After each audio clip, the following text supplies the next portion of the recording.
Evet, Sagalassos antik kentindeyiz arkadaşlar. Hadrian Çeşmesi.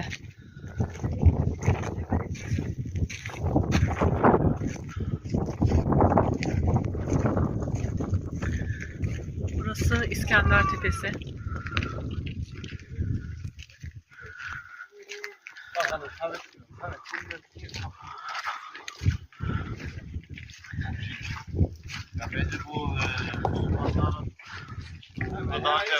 Evet, burası Sagalassos antik kenti.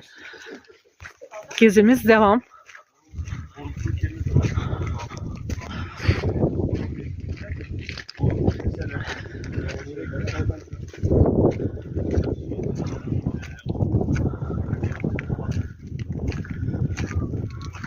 Apollo Klaros Tapınağı.